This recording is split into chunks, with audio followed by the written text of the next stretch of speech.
In this episode, we will discuss the road to and the mission of Champions of Change with founder Jeffrey Sorrell.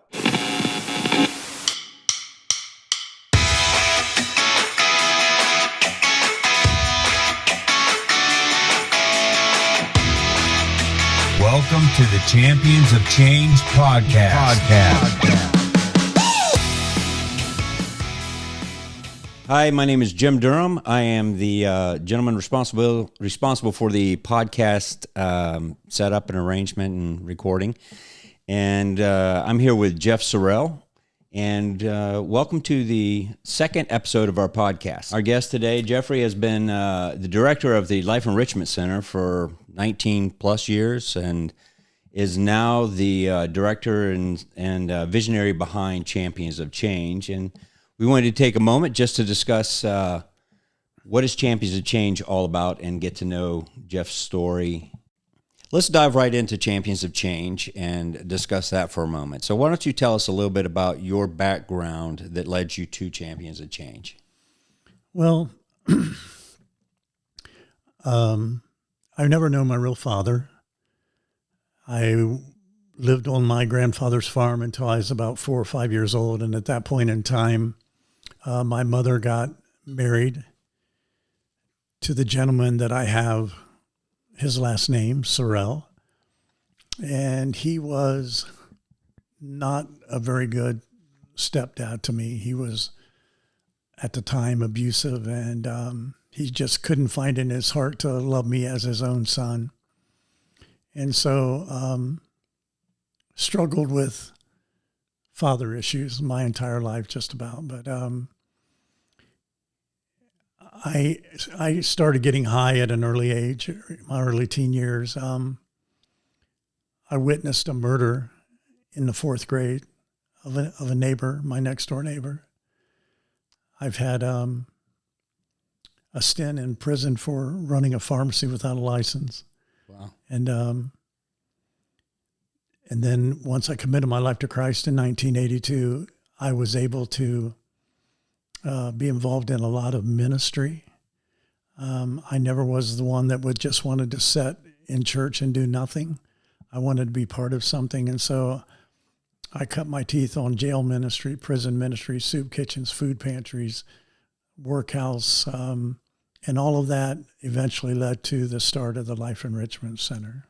So back up a moment. You became a Christian at what point? In 1982. When you were where?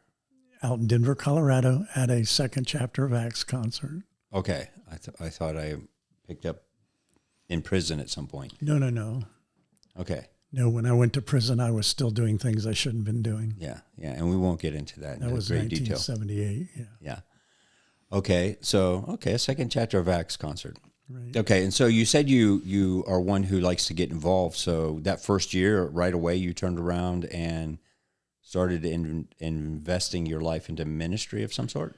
In 1982, when I committed my life to Christ, shortly after that, we moved from Denver, Colorado back to Xenia, which is my hometown. And at that point in time, we had been going to a big Calvary Chapel church out in Denver. It was back in the early 80s. It was running over 2,000 people. I mean, it was a big church and a very involved church. They had something going on 7 days a week. I mean, it was not a church just was open on Sunday. It was open all the time, and they had all kinds of things going on. But I really wanted to be back home around my family. And so moved back to Xenia and started going to a little Assemblies of God church. And Assemblies of God church of 250 people, going from a big Calvary Chapel that was open all the time to a more traditional Assemblies of God, which is more of a Pentecostal church. Mm-hmm.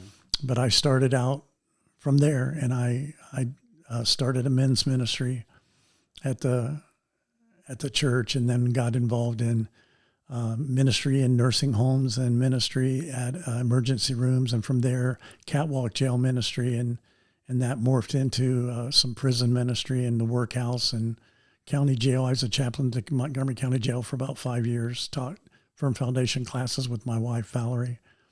And so, and then in 2001, after the vineyard allowed me to start the Life Enrichment Center, and they supported my salary, and the Life Enrichment Center was a multi-ministry center that morphed into serving 600 to 800 people a week at its heyday, and we had all kinds of ministry going on. So, yeah, I've just always had a heart for the disenfranchised and those that are struggling with whatever the case may be. But in the bigger picture, it really all those ministries allowed me to really meet a lot of men and talk to a lot of men. I mean, when you're locked in a classroom with 30 convicts, you get to know people. And so I've always had a heart for men. And I found out real quickly, I was a youth pastor for a couple of years, and I found out real quickly that I'd rather be locked in a room with convicts than a bunch of middle schoolers. So I've always done outreach ministry. Okay. So you touched on something there that I can't help but dive into just because of the common interest you and I have. There's a movie called The Jesus Revolution, which I do believe you mentioned Calvary Chapel, right? Is that not part of the Chuck Smith It is. churches then? Yes. So, and that's where you saw the second chapter of Acts concert?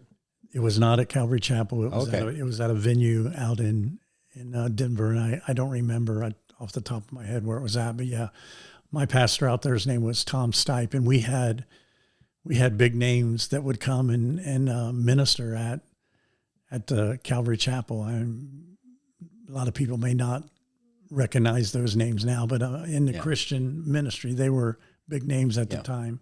Yeah, and Chuck was one of the ones who first opened the door to recognizing that this was speaking to the culture at the time. And, if these people love the Lord and they want to use this music, let's open the door to them.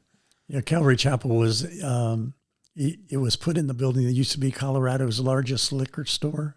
Oh, wow. And they had an entire strip mall that they had something in every space of it that was, the whole strip mall was Calvary Chapel. Okay. And it was just a great place to be. And you'd pull up on any given day and there'd be 30, 40 motorcycles lined up on the sidewalk. And 2,300 people back then, which in the early 80s, that's a mega church. Now, you and I were at the Vineyard when it was in a strip mall, and we made use of several of those spaces as well. Exactly right, yeah. Okay. So why Champions of Change? Why Champions of Change, and why now? After 19 years at the Life Enrichment Center, not sure what I was going to do after I left there. I went to one particular position, was there for about a year total. And I was just looking for something else. And the Lord had kind of put it in my heart back in 2019. So two or 3 years before I ever left the Life Enrichment Center, this idea about Champions of Change and connecting with men, because I just think it's so important that men connect with one another. And it was at a time when I just think the Lord was preparing my heart for something different.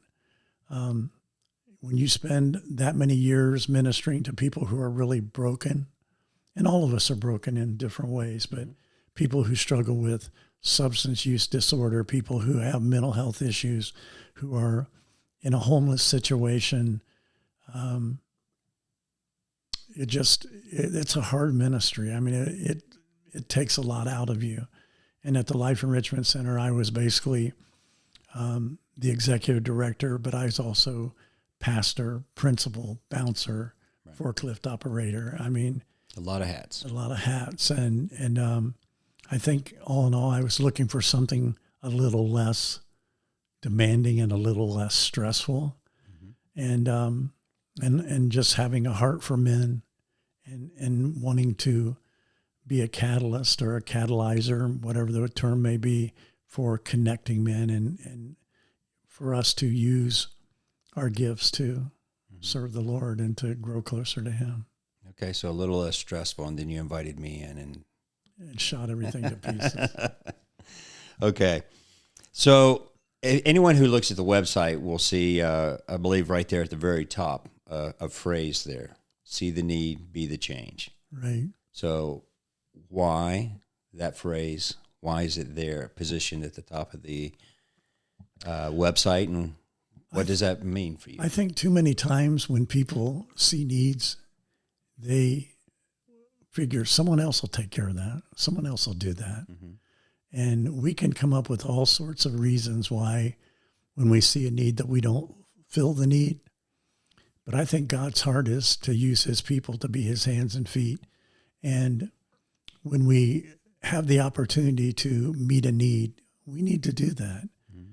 And so that just came to me one day, see the need, be the change. And that's what I want us to be, is I want us to be change agents and be people who are willing to make a difference in somebody's life when we have the opportunity. So with Champions of Change, what would you say are some of the goals or focus of Champions of Change?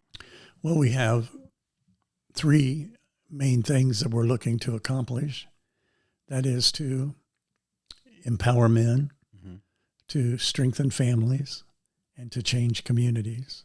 Okay, and anybody who looks at the website will see that you've got an acronym for Empower. And if you don't mind, I'll just read it real quick. Sure. Enlist others to join you in your journey with Christ. Mentor those God places in your path.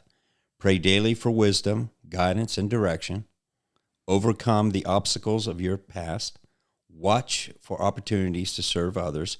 Expand your sphere of influence and reclaim what has been stolen from you. Right. So that's kind of the gist of empowering men. Yes. You want to elaborate on empowering men? What does that mean to empower them beyond the acronym?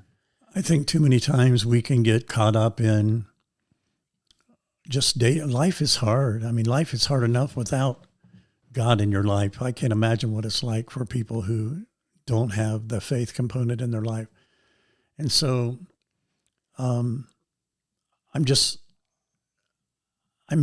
in what can we do to encourage men to get beyond their work and their drive for success. And don't get me wrong.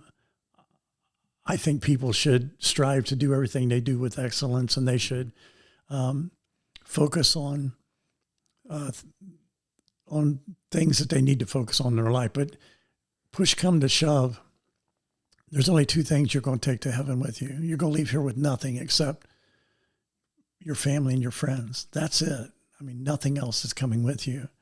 And so while it's important to do well in your job and to be a good employee, and it's good that you're involved in what other extracurricular activities, and I know people have families and they have children and they have sports events, and you should try to be involved in those things.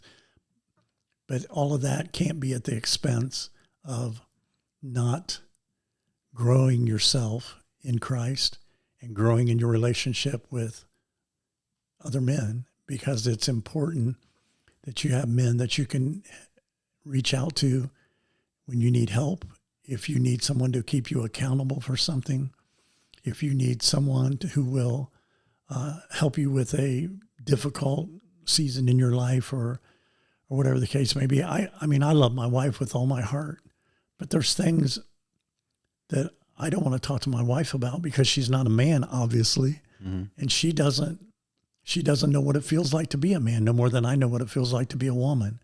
And so it's important that you have men in your life who can understand what you're going through, or you can understand what they're going through, and that you can help them to navigate difficult situations. They can help you if they're struggling with addictions of whatever sort. You can use the experience maybe that you had in your past to help them deal with the situation that they're involved in. So right. That's why it's important. Right. So I also see empowering as helping to provide the tools necessary for personal growth that help you excel in some of those areas. Yeah, a vehicle to attain those things. Yeah, absolutely. And whether it be on a personal level, or whether it be physical. I mean, some of the things that we get involved in.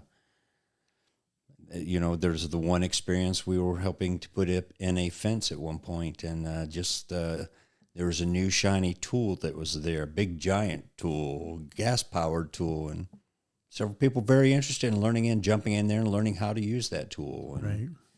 I think that's part of the empowering, because not everybody has had the dad experience to teach you everything you need to know about tools or cars or whatever. And so, Yeah, I think that's very important that you bring that up, because if you grow up without a father in your life and you really don't have a male influence, you don't have anyone who is taken the time to show you how to, what's the right side of a hammer. I mean, it's something as simple as that.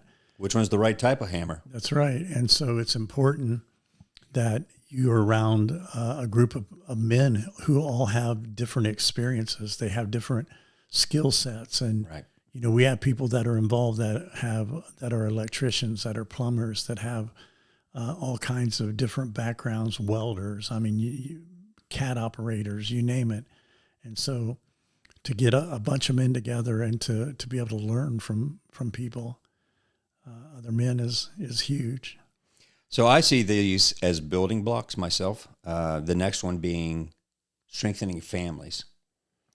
So how does Champions of Change help strengthen families? Well, obviously, the important part of what we do as men is to grow in our relationship with Christ. Mm-hmm. And as we grow in our relationship with Christ, how do we become better husbands, better fathers? Right. I mean, there's a lot of people that grow up with fathers in their life, but maybe their fathers are working so much that they pass in the evenings, they come in and kiss their kids goodnight, but they're not really present, not because they're bad people or anything of that sort. It's just the situation that they're in. But as we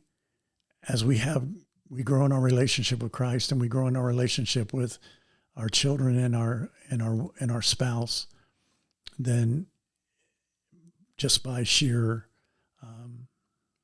metamorphosis, or whatever you'd like to call it, it will change your family. Right. And there's too many people that are growing up in homes that have no father, and your father or your mother can only give you so much. Mm-hmm. There's things that she can give you, but there's things she can't give you, because there's things that only come from a father. And girls, it's a fact that girls that grow up without a father figure in their life struggle with self-esteem. They struggle with having confidence. Mm-hmm.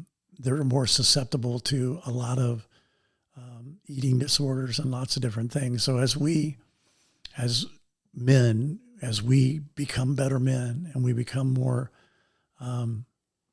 grounded in how we approach things, and we learn how to lead and be the leader in our family that we should be, that we lead by example, and that we love the way Christ loved the church, then the families will do nothing but benefit from that, for sure.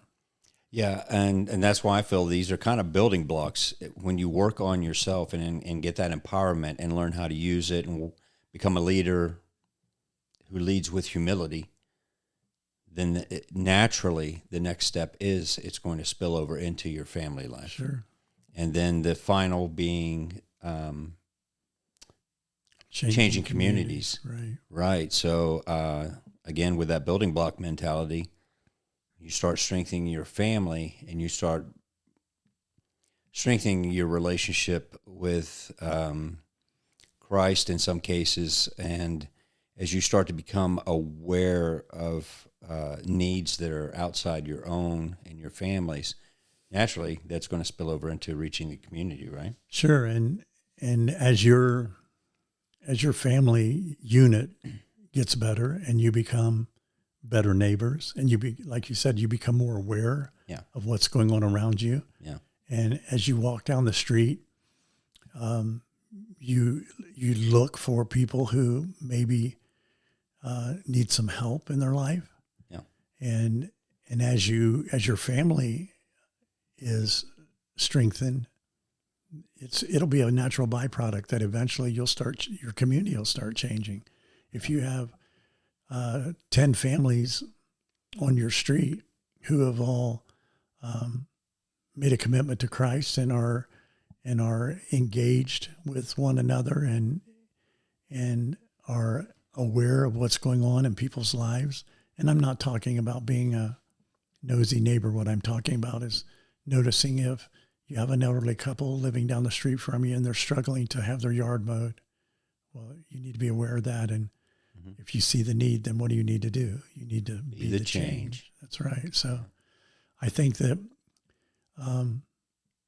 as men get better, their families get stronger, and their communities get changed because they become better neighbors. They become more aware of their community and how can we help to change our community for Christ. Right.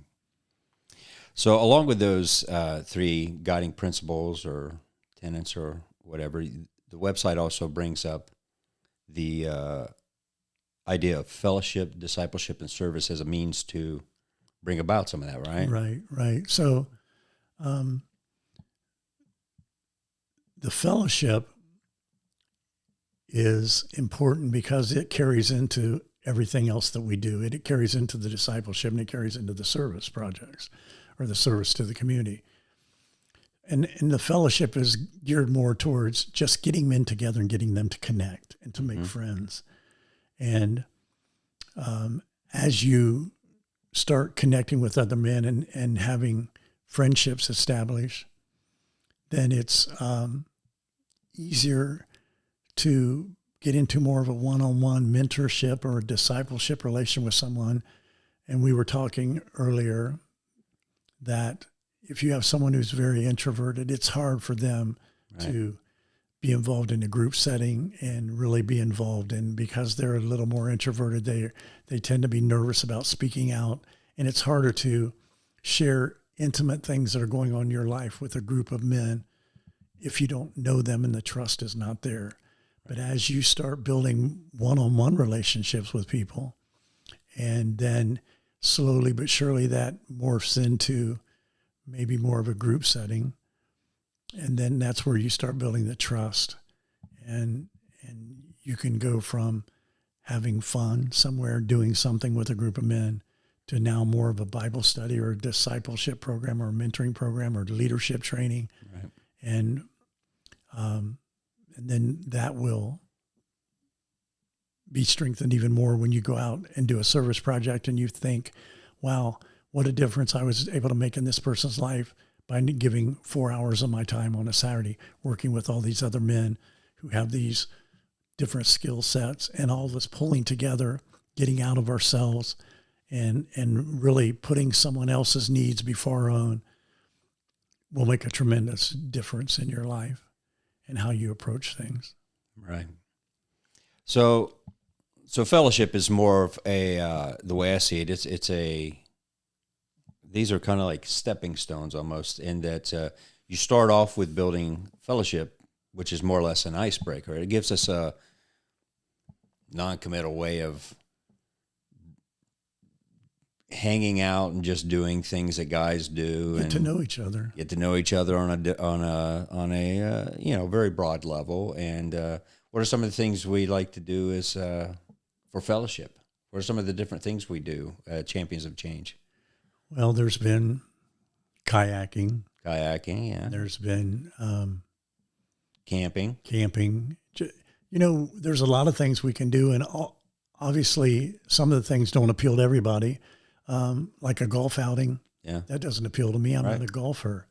But if you want to shoot weapons of mass destruction, count me in. I mean, Right. I'm interested. So the fellowship is more about getting to know one another, doing things together to where you get to know people, and that you're not just hanging out by yourself.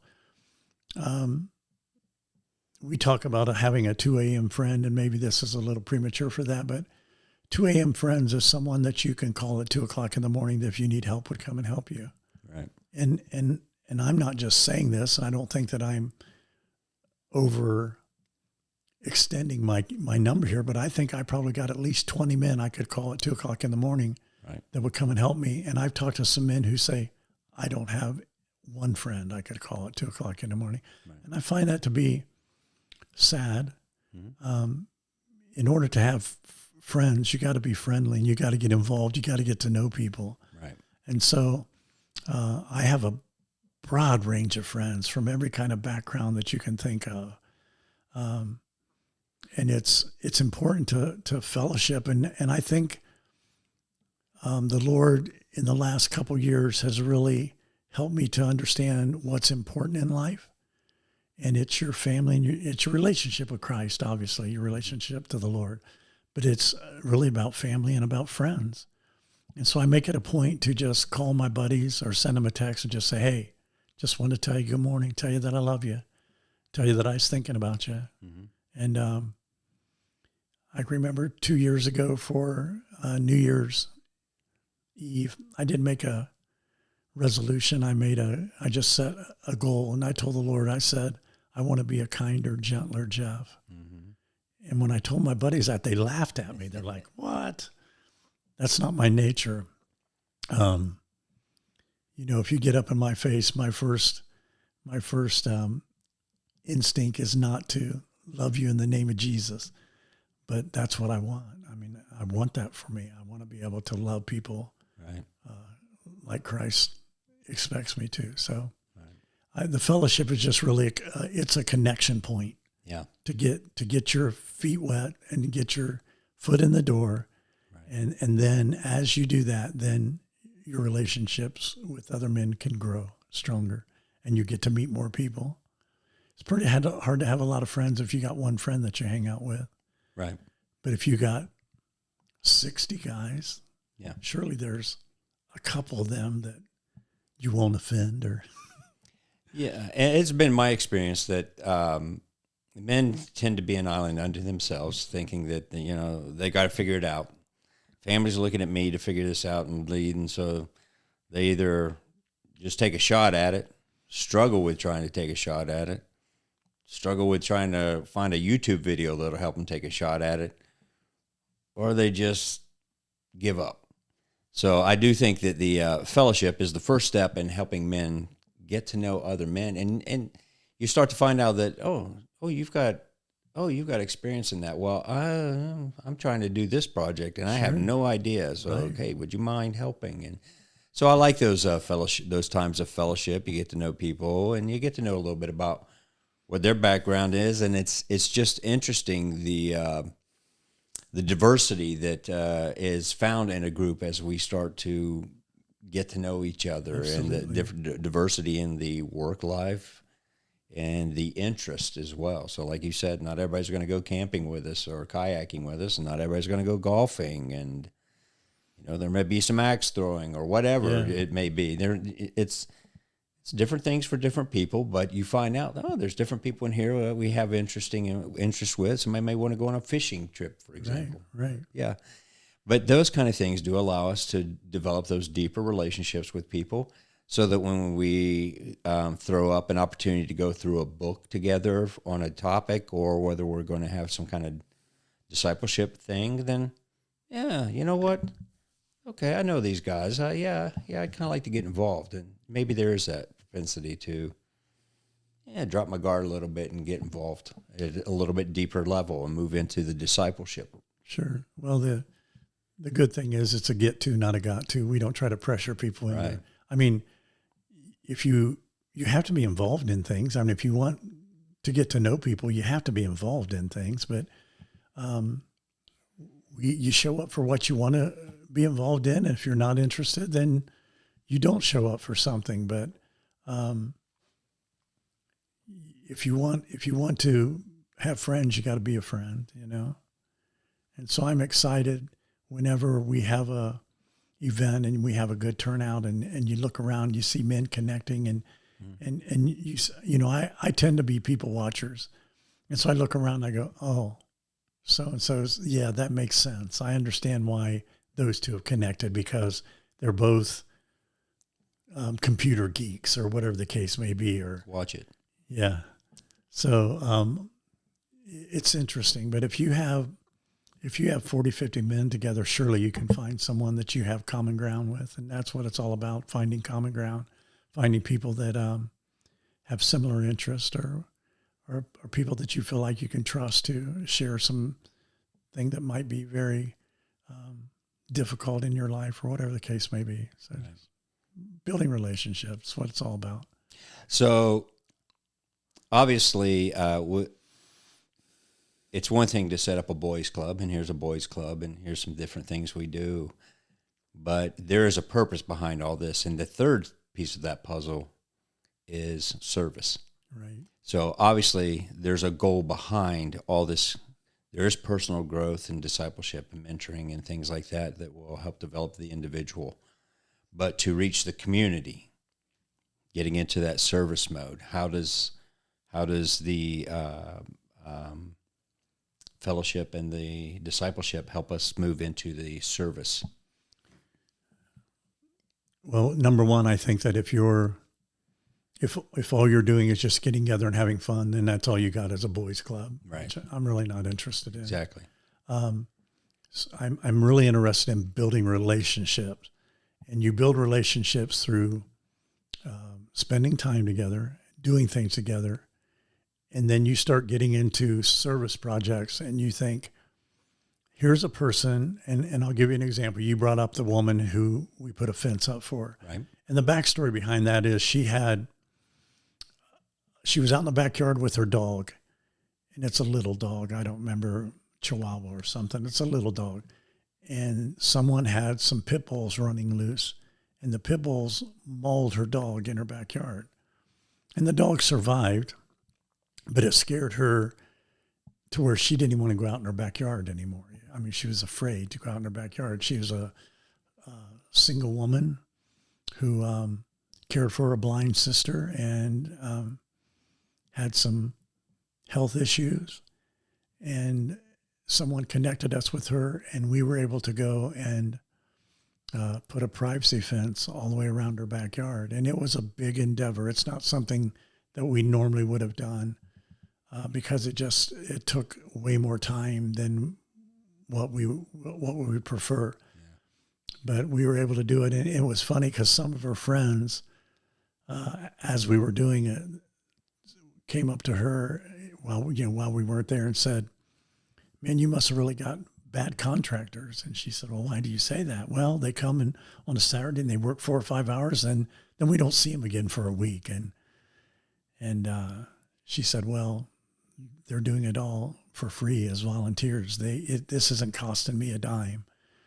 And that, along with an electrical panel that she had put in, she probably got $12,000 worth of services that didn't cost her a penny. And to this day, she still stays in touch, and she tells me about her going out in her backyard and being able to take her grandbaby out there with her dog and let him run over, and she don't have to worry about anything. Mm-hmm. And so all of those men, and there was probably at least 30 men that were part of that over the period of time that we were doing. And there were some people that helped dig holes, some that helped set fence posts, some that, set up the fence. But it made such a difference in her life and blessed her. And all it took was a little bit of work on our part. And the guys that helped do that got to know each other, and they got to see what it's like to be able to make a difference in somebody's life without a whole lot of effort on their part. Just everybody working together for a common goal.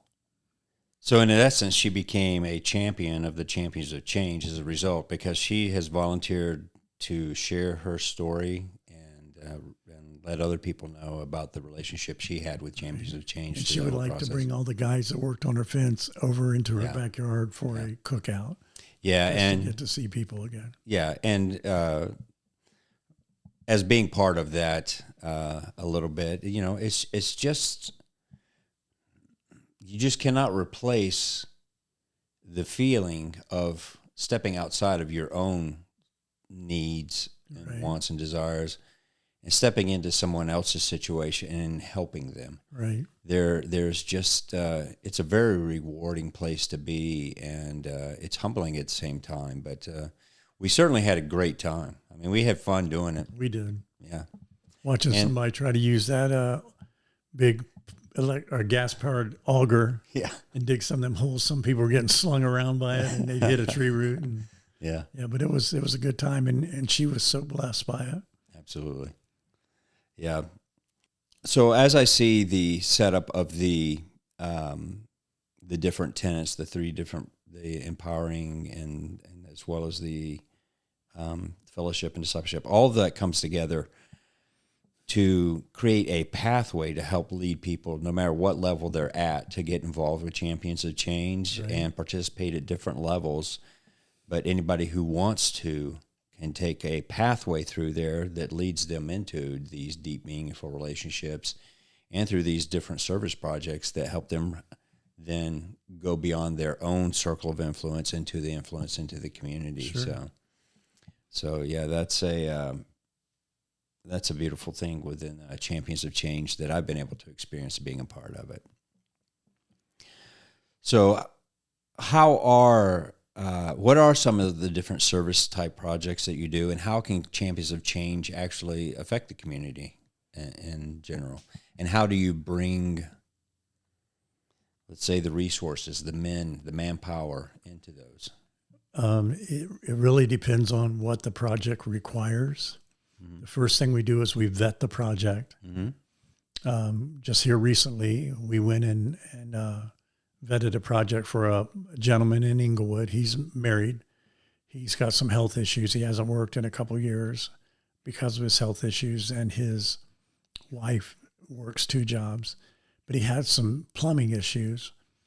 Him and his wife had gotten a year or so ago, had gotten a new washing machine, and it was one of the high capacity ones that shoot a lot of water out at a very high rate of speed. Yeah. And it was overwhelming his plumbing, and it was backing up and coming out of his drain tube and ending up all over the floor. And when we went over there, he had a shop vac hooked up to it. So when he washed her, he would turn his shop vac on. Oh, wow. And he'd had it hooked up like that for a year, and it was all taped together. But we went over and vetted the project and made a list of the supplies that we need. And because it's working in a smaller room, probably going to need about three people working on it.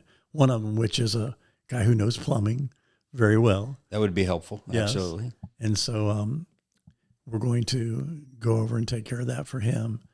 But we're just looking for, yard work is people who are struggling. Maybe their yard has really gotten overgrown and they're on the verge of getting fines for, not keeping their yard up or whatever the case may be. And we have people that have donated stuff to us, and Life Enrichment Center, Champions of Change, has purchased some materials and some equipment. And so we would be able to go over and take care of something like that. So really, we'd like to have something that doesn't take more than about 4 to 6 hours on a Saturday afternoon. Would it be fair to say that sort of like handyman type projects are more what you're after rather than bigger projects? Well, it just really depends. Depends on the need, and depends on do we have the funding to buy the materials.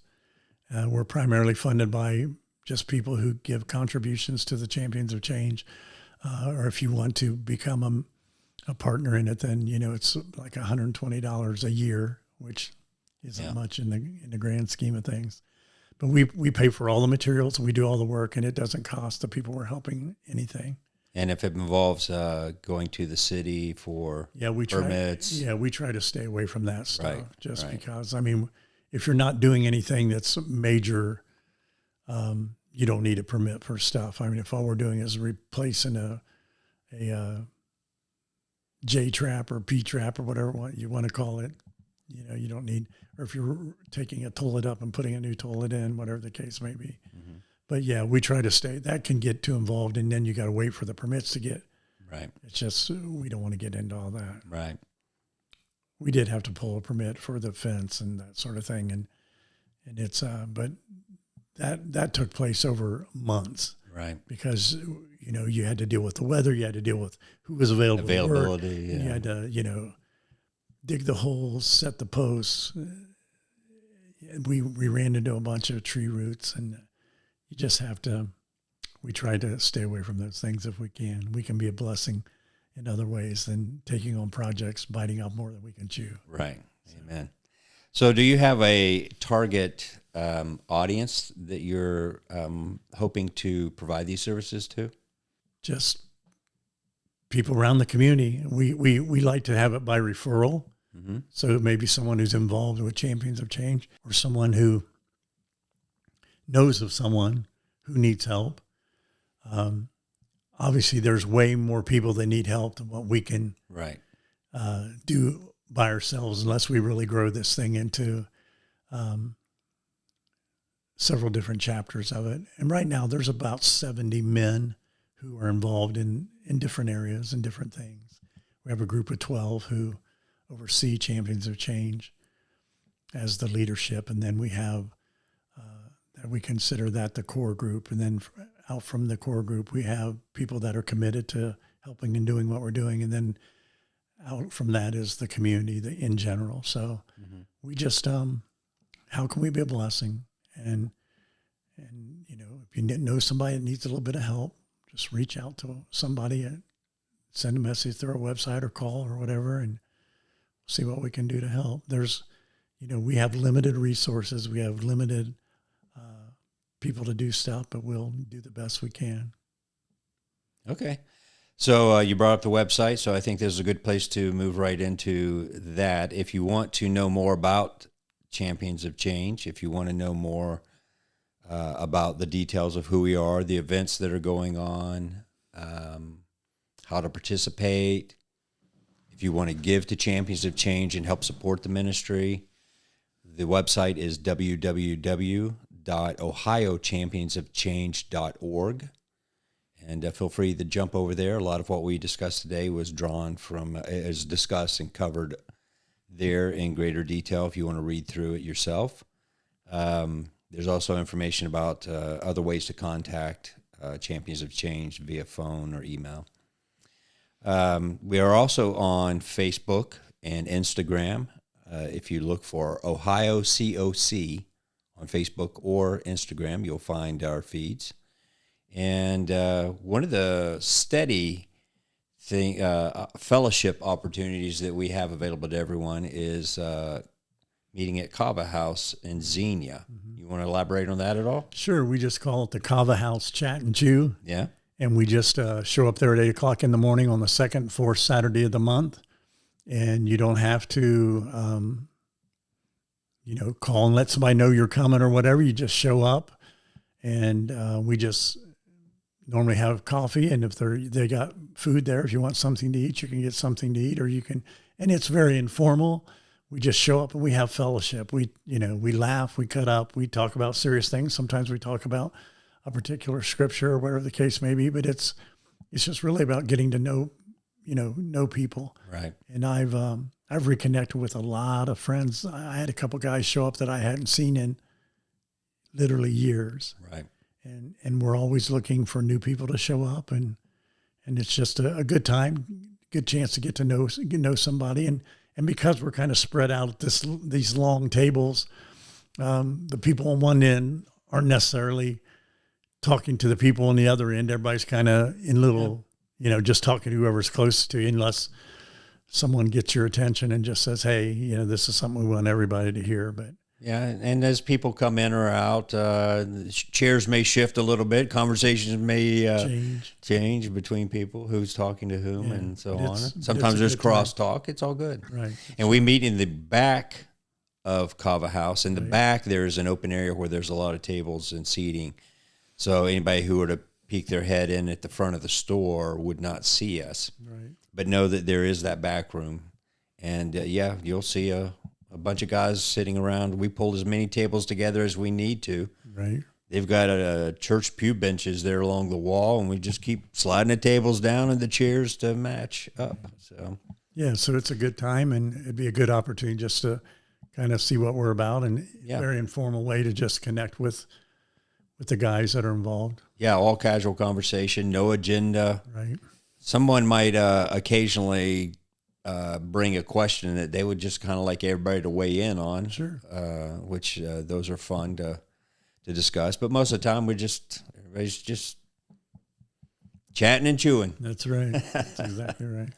All right, Jeff, I want to thank you for being part of this podcast and introducing us to Champions of Change, how it came about, what it's all about, and just appreciate the opportunity to sit down and converse with you for a little while. Well, it's my pleasure. It's something that's near and dear to my heart, and something that I really feel strongly about is just men connecting and building relationships with other men.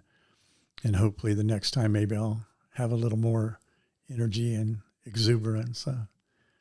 Well, the podcast was actually your idea from the get-go, right? Yes. So with that in mind, now that Jeff is up and at 'em and ready to sit in the chair with the podcast, Jeff will be hosting the next podcast if all goes according to plan. So, Jeff, we look forward to you sitting in this seat and me getting out of it. I do prefer to be on the other side of the camera and managing the lights and the cameras and such. Well, you definitely have a face meant for radio. So. Amen, brother. Amen. My mama told me that. Teasing. All right. Well, thank you very much, and we'll see you the next podcast. See the need, be the change. We are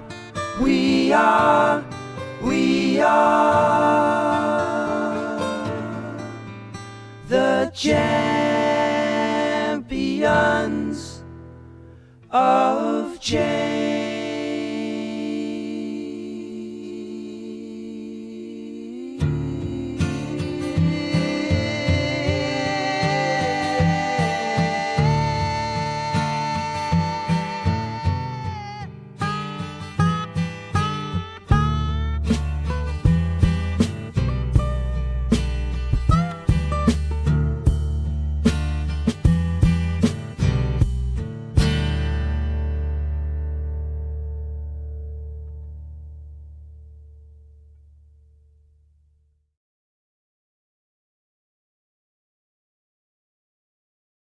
But I did want to, I'm going to stop right here. I'm going to backtrack because I forgot to ask you. So, Jeffrey, how are you today? I'm doing good, Jim.